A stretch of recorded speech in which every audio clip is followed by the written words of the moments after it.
செல்வங்களுக்கு என் வணக்கம். வணக்கம் தாத்தா.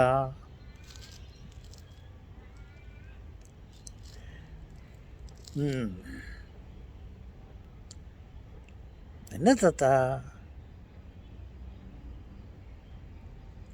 இல்லை இல்லை இல்லை, இருக்கிறது.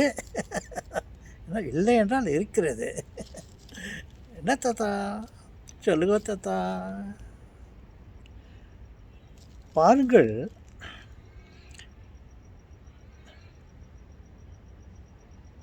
மிருகங்களை எடுத்துக்கொள்ளுங்கள். அவைகளின் வடிவங்கள், உடல் அமைப்புகள் பல கோணங்களில், பல வடிவங்களில் அமைக்கப்பட்டிருக்கிறது. மிருகங்கள் பல வடிவங்களில் இருக்கிறது. சிங்கம், புலி, கிளி பறவை இருக்கட்டும். இந்த மாதிரி மிருகங்கள் பல வடிவங்களில் உருவாக்கப்பட்டிருக்கிறது. ஆனால் மனிதன் ஒரே வடிவத்தில் இருக்கிறான். கடவுள் மனிதனை ஒரே வடிவத்தில் படைத்திருக்கிறார். மிருகங்களை பல வடிவங்களில் படைத்திருக்கிறார். மனிதனை அப்படி படைக்கவில்லை. அவன் உயர்ந்தவன்.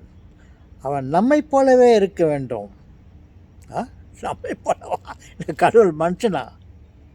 செல்வங்களே, என்ன தாத்தா அப்படி சொல்கிறீங்க? செல்வங்களே, அந்த கடவுளை நான் பார்த்திருக்கிறேன். தாத்தா, நீங்கள் எப்போதும் நீங்கள் அச்சே சொல்லுக்கிறீங்க. இருக்கிறது தானே சொல்கிறேன். நான் கடவுளை பார்த்திருக்கிறேன். அவர் மனித வடிவிலே தான் இருந்தார். என்னோடு உறவாடவில்லை.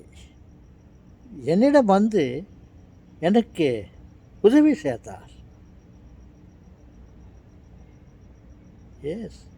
அந்த மாதிரி தன்னை போலவே மனிதன் இருக்க வேண்டும் என்று ஆசைப்பட்டு மனிதர்களை ஒரே மாதிரியாக ஒரே உருவத்தில் படைத்திருக்கிறார்.